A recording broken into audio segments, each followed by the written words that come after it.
Lambert Acres here, and we're going to be talking about a fishing tournament that I finished. And usually after these I like to talk about how the tournament was structured and also like how I did. So that's what we're going to be talking about. This one was the Kayak Fishing with Christ Matthew 419 National Challenge. This was the month-long June 2020 challenge. So it was from June 1st to June 30th. There's your identifier. For those of you who don't know, when you do a kayak fishing tournament, you put this in a little plastic sleeve and you have to measure your fish because there's no live well in a kayak. So you measure them and they go by your length. So you measure it, you take a picture, you send it to the judge, and then the judge will add up basically your score. In this particular tournament, I was fishing with and against my buddy Grant, and from Fishing with Grant. And Grant finished in 5th place. He gave it a pretty good effort. And if you watch my other videos about my tournament fishing, you'll see that me and Grant will go back and forth quite a bit. So he finished in 5th place. I finished in 10th place. My goal was actually to get in the top 10 with this tournament, because I'm trying to get better and better and get higher scores as inches. Now this one was a little different. So this one has your top 5 bass lengths, which is like the norm for the kayak fishing tournaments. But this one did a little bit differently to make it fair, because it's a national tournament. So what they did was they did a state adjusted guide, which basically meant in Ohio, if I caught a 20-inch bass, in the end that 20-inch bass could only be like a 19-inch bass. And then if someone in Alabama caught a 20-inch bass, that bass would actually be a 24-inch bass. So basically they take the average of all the fish caught in each state, and then they see which states are better performers, like Texas, California, Florida. Those ones are the biggest ones. And then so those ones, a 20-inch bass would actually be like a 15-inch bass. You see how that kind of works. Anyways, so for my top 5 fish, I'll show you what I got going on here. And I actually did another tournament. So when you look at this picture, you'll see there's 2 identifiers in the picture, because I was doing another tournament while I was doing this one, which you're allowed to do. So this tournament, I actually caught on vacation when we was at maybe Barton Lake, I think, in Indiana. So that was my that's my biggest one. There we are, 15.3, so 15 3/4 inch, and then my next one down, 15.5 inch, 15 1/4, 14 and 14, for a grand total of 74.5 inches. So that's the 5 biggest fish I caught. I caught several fish, obviously, the month. And then what you do is when you catch a bigger fish, so if I caught a 12-inch fish and then I caught a 14-inch fish, if that 12-inch was the 5th place one, it would automatically bump it down. So what I'll do is after this video, I'll put in the pictures of the fish with the hog trough, which is the measuring device that's used. I'll put that in after. So my strategy for this one, it has been pretty much the same strategy all month, which is catch 5 fish right off the gate to get my 5 fish limit, because there's a lot of guys that sign up for these tournaments.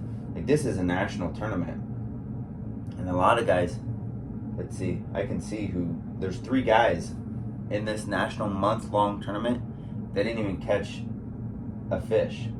So 3 people caught 0 fish. One guy only caught 1 fish. One guy caught 2 fish, and there's a guy who caught 3 fish.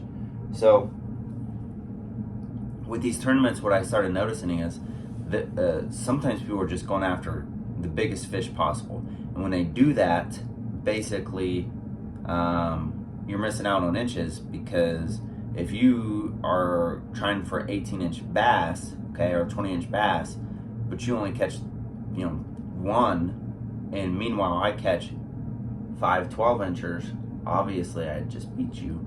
So it doesn't matter. It's a combination of your 5. So my goal is catch 5 right away. That's after I accomplish that, and then I'll look at the leaderboard and try to get up, move up. Now with these month-long tournaments, it's like NASCAR. You can kind of see, Nick's in 9th place, and then the next day I'm in 7th place, and then the next day somebody catches some fish. So it's real life up until the last day, and then they kind of block it off, so you don't know. Like, you keep submitting your stuff, but you don't know who's going to win. So it's pretty cool. You can watch it. Go on TourneyX is the app that this is through, and like I said, that's my identifier from this. This is my 5th tournament that I did. So my goal this year is to do 10, so get into double digits of tournaments. We'll see how it goes. I am also competing in a series right now, so like a league type of thing, to where like every month you get points, and at the end, there will be a leader, a combination of all those points. Not with this group. So Kayak Fishing with Christ, you can check out their website. They do sell merchandise, but basically it's an organization that wants to spread the word of God, and also has a love of the outdoors. So kayak fishing in particular. So check them out. It's a really cool organization. You can just Google Kayak Fishing with Christ, and it's a really cool thing. If you have any questions, leave them below in the comments. This is my first year actually doing the kayak fishing tournaments, but I did a lot of research, like a ton of 2 years worth of research before I started doing them. And it's pretty fun. I like doing it. So if you have a question, put in the comments, and I will try to answer your questions. Or if you have a comment, put in the comments, and I'll get back with you. But so it's pretty cool. 10th place. I accomplished my goal for this one, and I am getting better at. So my last month-long tournament, I can't see how many inches I got, but it was a bigger tournament. I just didn't get this many inches. So I'm gradually trying to swap out my smaller fish for my bigger fish, and getting into that. So I'm doing better. Month by month I'm learning and trying different things, different baits, and it only changes every month anyway. So this was a pretty cool one. I don't know if I'm going to be doing any more month-long tournaments. I've kind of settled into their where I found the week-long tournaments or the 3-day tournaments. I like those a lot better. But if you've never done a month-long and you're into the kayak fishing scene, you should try it just to try it.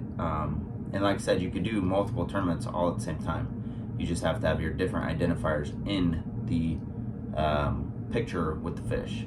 So, or you can take more, like just swap out your identifiers and have different identifiers in there. But then you got to take more pictures. The fish is out of the water longer, and that's no bueno. So, all right, like, subscribe, share this video, leave a comment. Please leave a comment or a question, and I'll try to get back with you.